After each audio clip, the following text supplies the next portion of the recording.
नमस्कारः, स्वागतम अत्र भवतां सर्वेषां संस्कृत व्याकरण पाठने। आप सभी का एक बार पुनः संस्कृत व्याकरण की कक्षा में स्वागत है। आज हम बात करेंगे अव्ययी भाव समास को लेकर। अव्ययी भाव समास कहता है पूर्व पद प्रधान अव्ययी भावः, यानी जिस समास का पूर्व पद प्रधान होता है वह अव्ययी भाव समास होता है। अव्ययी भाव समास का जो पूर्व पद होता है वह उपसर्ग हो सकता है अथवा निपात हो सकता है। इसके बाद जो उत्तर पद होता है वह संज्ञा होता है।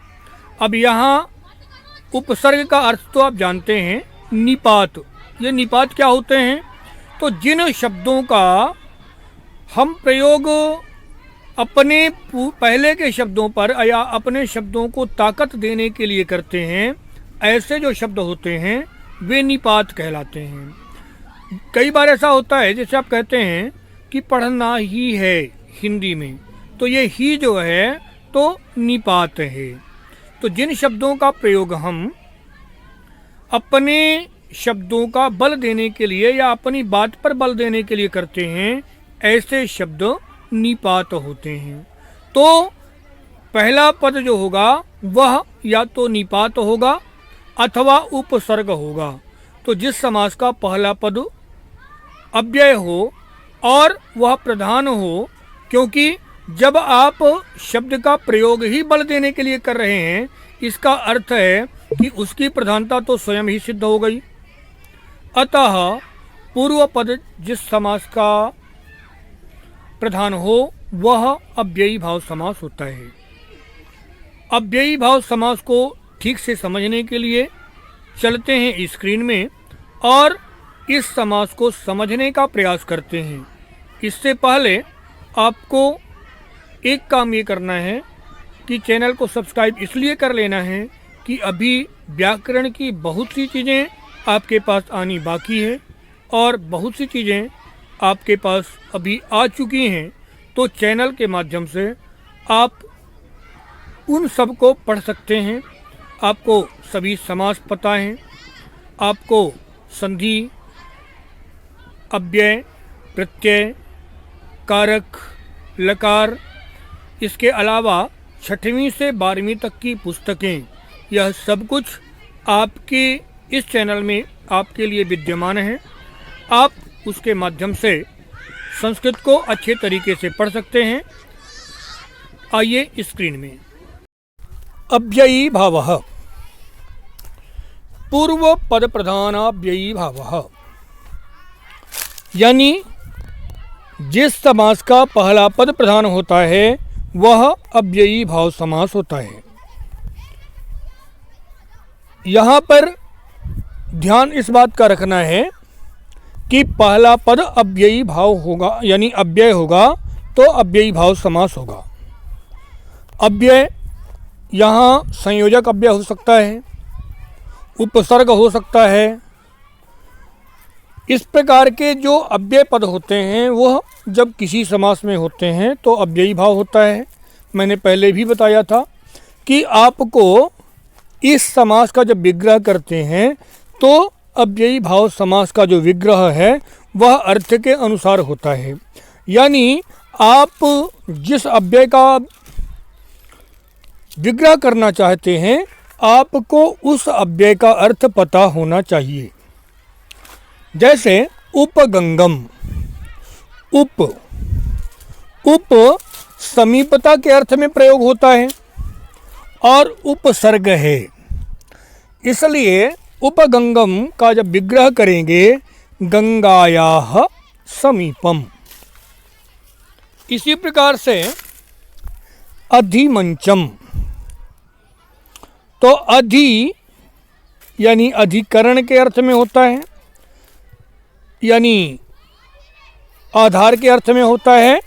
तो इसलिए अधिमंचम यानी मंचस्य ऊपरी। अनुमृगम, तो मृगस्य पश्चात। निर्मक्षिकम, निर अथवा नि उपसर्ग जो है वह अभाव के अर्थ में है, तो मक्षिकायाः अभावः। इसी प्रकार से यथाशक्ति शक्तिम अनतिक्रम्य अथवा शक्ति अनुसारेण, अनुसारता के अर्थ में यथाशक्ति शक्ति के अनुसार, तो शक्ति अनुसारेण अथवा शक्तिम अनतिक्रम्य। पुनः प्रतिगृहम प्रति अतः गृहम गृहम। पुनः आबालवृद्धम आबालवृद्धम आ यानी आरंभ, तो आरंभ के अर्थ में आ उपसर्ग होता है, इसलिए आबालवृद्धम यानी बालात वृद्ध पर्यंतम। अभी कुछ और उदाहरण देखते हैं। अब यहाँ एक बात को ध्यान में रखना चाहिए कि उपसर्ग में जो पूर्व पद होता है वह या तो उपसर्ग होता है और या फिर निपात होता है, और जो उसका उत्तर पद होता है वह प्रायः संज्ञा होता है। पूर्व पद निपात होगा या उपसर्ग होगा, और उत्तर पद जो है वह इसका उत्तर पद संज्ञा बनता है। अतः जैसे आसमुद्रम, आसमुद्रम अर्थात समुद्र पर्यंतम, समुद्र तक। अनुरथम अनुरथम अनुसरण के अर्थ में है, अर्थात पीछे जाने के अर्थ में। अतः रथस्य पश्चात, तो इनका विग्रह आपको करना है देख करके। रूप अनुसारम, अनु अथवा अनु का अनुसरण का अर्थ होता है अथवा अनुसार का अर्थ होता है, इसलिए अनुरूपम रूप के अनुसार, अनुरूपम रूपस्य अनुसरणम अथवा रूप अनुसारम। सचक्रम स यानी सहित, चक्रेण सहितम। पुनः प्रतिदिनम दिनम दिनम प्रतिदिनम। पुनः इसी प्रकार से उपयमुनम यथा संख्यम। अब आपको जो बचे हुए पद हैं इनका विग्रह स्वयं से करके और कमेंट बॉक्स में डालना है, तो यह समझ में आएगा कि आपको अव्ययी भाव समझ में आ गया। आज के लिए इतना ही। वदतु संस्कृतम जयतु भारतम।